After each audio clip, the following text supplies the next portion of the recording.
नमस्कार, मी पूनम तुमचं पूनम बेसिक रेसिपीजमध्ये खूप खूप मनापासून स्वागत करते. सर्वात आधी तुम्ही इथे चकलीचा आवाज ऐका.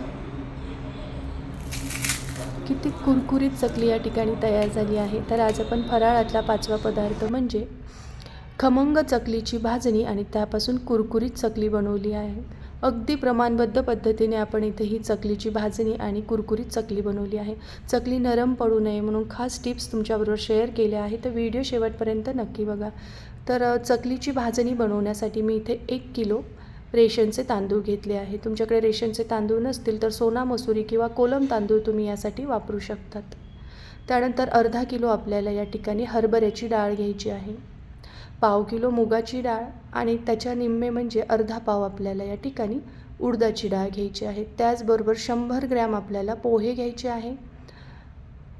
इथे साधारण 10 ग्रॅम मी धणे घेतलेले आहे आणि 50 ग्रॅम आपल्याला साबुदाणे घ्यायचे आहे आणि 1 टेबलस्पून इतके आपल्याला या ठिकाणी जिरे घ्यायचे आहे.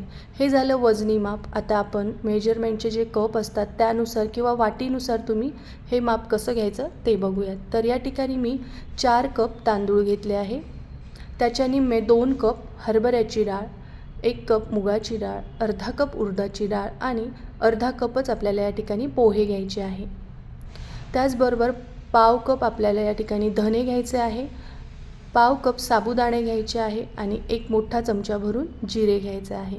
तर ह्याची सर्व डिटेल्स माहिती मी तुम्हाला डिस्क्रिप्शनमध्ये देईल, तिथे जाऊन तुम्ही नक्की चेक करा. वाटी आणि किलोचं दोघांचंही प्रमाण दिलेलं आहे. तर भाजणीसाठी सर्वात आधी आपल्याला तांदूळ स्वच्छ 3 पाण्याने धुवून घ्यायचे आहे आणि एका चाळणीमध्ये निथळत ठेवायचे आहे, जेणेकरून यातलं सर्व पाणी निघून जातं. आता आपण हे तांदूळ एका कॉटनच्या रुमालावर पसरवून ठेवायचे आहे आणि घरामध्ये फॅनखालीच 2 तासासाठी हे आपल्याला सुकवून घ्यायचे आहे. असे पातळ थोडे पसरवायचे म्हणजे लवकर तांदूळ वाळतात आपले. उन्हामध्ये तांदूळ आपल्याला वाळवायचे नाही आहे, हे लक्षात असू द्या. आता आपण सर्व ज्या डाळी आहेत त्या एका ओल्या रुमालाला पुसून घेणार आहोत. तर मी इथे ओला असा कापड घेतला आहे, हलकासा ओला आहे हा, त्यावर ह्या डाळी आपल्याला पुसून घ्यायच्या आहे. हवं असेल तर तुम्ही या सर्व डाळी धुवून मग उन्हामध्ये वाळवून घेतल्या तरीही चालेल, पण अशा ओल्या कापडाने या डाळी पुसून घेतल्या तरीही चालतात. एका ताटामध्ये या सेपरेट आपल्याला अशा पसरवून ठेवायच्या आहे, म्हणजे यातला जो काही ओलापणा आहे तो व्यवस्थित सुकून जातो तांदळाबरोबर.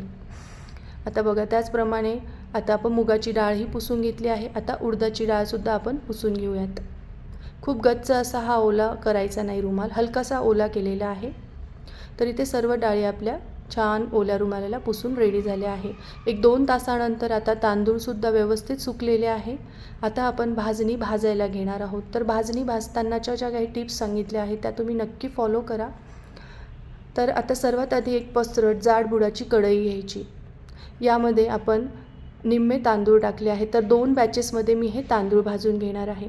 भाजत असताना गॅसची फ्लेम पूर्णपणे लो ठेवायची आहे. लो फ्लेमवर हे तांदूळ आपल्याला भाजायचे आहे. भाजत असताना यांचा रंग बदलू द्यायचा नाही आहे, त्याचबरोबर अजिबात करपू द्यायचे नाही आहे. तर बघा, जसे हे तांदूळ भाजले जातात हे आपल्याला हाताला हलके लागतात भाजताना. तर हे भाजले गेले हे कसं समजावं, की थोडेसे तांदूळ एका छोट्या ताटलीत काढायचे, त्यातला एक दाणा घ्यायचा, पूर्णपणे तो दाणा गार झाला की दाताखाली चावून बघायचा, तो असा कुरकुरीत लागला म्हणजे इथे परफेक्ट असे आपले तांदूळ भाजले गेले आहे. तांदूळ भाजले गेले की एका ताटावर मी असा कॉटनचा रुमाल टाकला आहे, त्यावर हे भाजलेले तांदूळ टाकायचे आहे. राहिलेले तांदूळसुद्धा आपल्याला असेच लो फ्लेमवर भाजून घ्यायचे आहे. भाजणी भाजताना बिलकुल घाई करायची नाही आहे, सावकाश मंद आचेवरच भाजणी भाजून घ्यायची आहे आणि रूम टेम्परेचरवर सर्व पदार्थ आपल्याला गार करायचे आहे. तर हे बघा, आता आपण डाळ भाजणार आहोत. तर आता हरभऱ्याची डाळ भाजायला थोडा जास्त वेळ लागतो. सर्व डाळ मी एकाच वेळेस भाजून घेतलेली आहे. साधारण 8 ते 9 मिनिट मंद आचेवर ही डाळ भाजायला वेळ लागतो. जशी डाळ भाजली जाते थोडा हिचा फिकट रंग झाल्यासारखा दिसतोय, तुम्ही बघू शकतात. अजिबात हिला डागसुद्धा पडू दिलेला नाही आहे, पण अगदी खमंग ही डाळ आपली भाजली गेली आहे. हे भाजलेले पदार्थ सर्व थोडेसे गार झाले की दाताखाली प्रत्येक पदार्थ चावून बघायचा, तो असा कुरकुरीत लागत असेल म्हणजे परफेक्ट असं आपल्या इथे हे भाजणीचे पदार्थ भाजले गेले असे समजावे. आता आपण मुगाची डाळसुद्धा अशाच प्रकारे मंद आचेवर भाजून घेतलेली आहे. मुगाची आणि उडदाची डाळ त्या मानाने लवकर भाजली जाते. तीसुद्धा अशी एका कॉटनच्या रुमालावर पसरवून घ्यायची, काढून घ्यायची आहे आणि पूर्णपणे गार करून घ्यायची आहे. आता आपण उडदाची डाळ भाजूयात. तर ही रेसिपीसुद्धा माझ्या आईची आहे. ती अगदी पारंपरिक पद्धतीने याच पद्धतीने ही चकलीची भाजणी करत आली आहे. तीच रेसिपी मी तुमच्याबरोबर शेअर केली आहे. उडदाची डाळसुद्धा भाजली गेली आहे. ती पण आपण कढईतून काढून गार करायला ठेवली आहे. आता आपण साबुदाणे भाजणार आहोत. तर साबुदाणे भाजायला जास्त वेळ लागत नाही. सतत असं हलवत राहायचं आणि बघा जसा साबुदाणा भाजला जातो तो थोडासा असा तडतड उडल्यासारखा दिसतो, इतपतच तो आपल्याला भाजून घ्यायचा आहे. आता पोहे लगेचच भाजून घेऊयात. तर पोहे पण खूप लवकर भाजले जातात. पोहे भाजले गेले की धने सर्वात शेवटी भाजायचे आहे. धने बिलकुल जळू द्यायचे नाही, नाहीतर यांचा कडवट चव लागते. त्यामुळे धने सावकाश आपल्याला खमंग असे भाजायचे. धने भाजले गेले की लगेच जिरे टाकायचे आहे त्यामध्ये आणि या गरम पदार्थांमध्ये हे जिरं फक्त आपल्याला असं मिक्स करून ठेवायचं आहे. आता रूम टेम्परेचरवर आले की ही सर्व भाजणी आपल्याला एका परातीमध्ये घेऊन पूर्णपणे व्यवस्थित मिक्स करायची आहे आणि गिरणीमधून आपल्याला अगदी बारीक पिठीचं दळून आणायचं आहे. आणि दळत असताना नेहमी भाजणीवर भाजणी शक्यतो दळून आणायची किंवा मग डाळीच्या पिठावर किंवा बाजरीच्या पिठावरच ही दळून आणायची आहे. गव्हाच्या पिठावर भाजणी दळून आणायची नाही आहे. तर अगदी बारीक ही भाजणी दळून आणायची. भाजणी दळून आणलेली आहे तुम्ही बघू शकताय. आणि आणल्यानंतर मात्र ही मैद्याच्या चाळणीने चाळून घ्यायची आहे आणि मग डब्यामध्ये भरून ठेवायची. अगदी 6 महिनेसुद्धा ही भाजणी खराब होत नाही. आता आपण चकली तयार करणार आहोत. तर कढईमध्ये 2 कप पाणी घेतलं आहे. अगदी छोटा चमचा जो असतो आपल्या मसाल्याच्या डब्यातला त्याचा अर्धा चमचा हळद टाकली आहे आणि 2 चमचे मी या ठिकाणी लाल तिखट, पाव चमचा आपल्याला या ठिकाणी ओवा आणि 2 चमचे तीळ टाकून घ्यायचे आहे. त्याचबरोबर जो पोहे खाण्याचा चमचा असतो त्याने आपल्याला 2 चमचे तेल टाकून घ्यायचं आहे आणि याला एक उकळी आणायची आहे. यामध्ये चिमूटभर मी हिंगसुद्धा घातलं आहे आणि चवीनुसार मीठ टाकायचं आहे. आता याला खळखळून उकळी आली की गॅसची फ्लेम लो करायची आहे आणि ज्या कपाने आपण पाणी मोजून घेतलं आहे त्याच कपाने मोजून तयार केलेली भाजणी आपल्याला यामध्ये 2 कप इतकी टाकून घ्यायची आहे. गॅसची फ्लेम मात्र लो केलेली आहे. आपल्याला आता ही प्रोसेस खूप झटपट करायची आहे. छान हे पीठ पटापट आपल्याला असं मिक्स करून घ्यायचं आहे आणि एकदा हे पीठ छान मिक्स झालं की यावर झाकण ठेवायचं आणि गॅसची फ्लेम बंद करायची आहे आणि 15 मिनिटासाठी असंच झाकण ठेवून हे वाफवत ठेवायचं आहे. एक 15 मिनिटानंतर याला छान दणदणून वाफ बसली तुम्ही बघू शकता. आता आपण हे पीठ एका परातीमध्ये काढून पूर्णपणे मळून घ्यायचं आहे छान.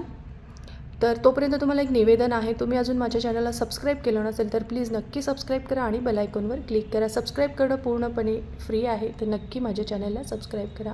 तर हे बघा परातीमध्ये मी हे चकलीचं पीठ काढून घेतलं आहे. सुरुवातीला मी असं फुल पात्राने त्याला मॅश करून घेतलं आणि मग आपल्या हाताला सोसवेल इतपत हे गरम आहे. आता आपण अगदी सॉफ्ट गोळा होईपर्यंत आपल्याला याला मळून घ्यायचं आहे. तर भाकरीचं पीठ असतं त्याप्रमाणे थोडंसं हे असं पीठ आपलं मळून घ्यायचं आहे. मस्त इथे हा सॉफ्ट असा गोळा तयार झाला आहे. आता आपण चकली तयार करायला घेणार आहोत.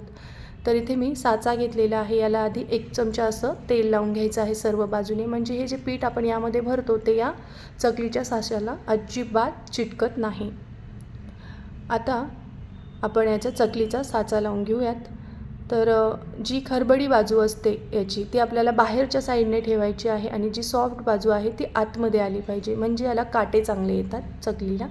आणि आता याचं अशा प्रकारे क्लोज करून घेऊयात आणि पीठ भरून आता आपण चकली तयार करणार आहोत. अतिशय कुरकुरीत चकल्या तयार होतात जर तुम्ही ह्या सर्व टिप्स फॉलो केल्या तर. झाकण लावून घेऊयात आणि आता एक ताटली घेतली आहे छोटी मी, त्यावर या चकल्या अशा प्रकारे पाडून घेणार आहे. तर 3 वेढ्यांमध्ये साधारण ही चकली तयार करायची. तर यासाठी खूप लालबुंद असं तिखट वापरायचं नाही, नाहीतर ही चकली लाल रंगाची तयार होते. जर तुम्ही अशा प्रकारे फिकट तिखट वापरलं, म्हणजे ज्याचा रंग खूप लाल नाही आहे असं तिखट वापरलं तर अशा प्रकारे चकलीला छान रंग येतो, अगदी बाजारात मिळते त्याचप्रमाणे. अशा प्रकारे सर्व चकल्या आता आपल्याला करून घ्यायच्या आहे एका वेळेला. साच्यात टाकल्या आहे पीठ, जेवढ्या चकल्या होतील तेवढ्या एका वेळी करायच्या आणि मग तळायला घ्यायच्या आहे. आता आपण तळण्याची प्रोसेस करूयात. खूप महत्त्वाची प्रोसेस आहे तळण्याची. तर बघा सुरुवातीला मीडियम फ्लेमवर मी तेल गरम करून घेतलं आहे. अशी एक चकली टाकायची, ती अशी अलगद तरंगते आहे इतपत तेल गरम आहे. यावर सुरुवातीला फेस येतो, तो थोडा कमी झाला की मग ती पलटवायची आणि पूर्णपणे यावरचा फेस कमी झाला बघू शकताय तुम्ही, तेव्हा आपल्याला ही चकली तेलामधून काढून घ्यायची आहे आणि थोडासा गोल्डन रंग या चकलीला येऊ द्यायचा. यामधली एक जरी चकली थोडीशी कमी तळली गेली किंवा कच्ची राहिली तर त्याचबरोबर बाकीच्या चकल्यासुद्धा नरम पडतात. त्यामुळे इथे चकली व्यवस्थित तळून घेणं खूप गरजेचं आहे. मीडियम फ्लेमवरच चकल्या तळून घ्या. एकदा फेस पूर्णपणे या चकलीवरचा गेला की मग त्या तेलामधून काढायच्या आहे. गोल्डन रंग पूर्णपणे येऊ द्या. तर ह्या छोट्या छोट्या टिप्स वापरून तुम्हीसुद्धा कुरकुरीत चकली करून बघा, तुम्हाला नक्की आवडेल.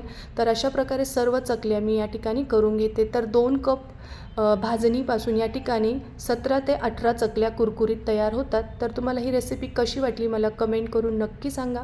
जर तुम्हाला ही रेसिपी आवडली असेल तर तुम्ही तुमच्या मित्रमैत्रिणींसोबत नक्की शेअर करा.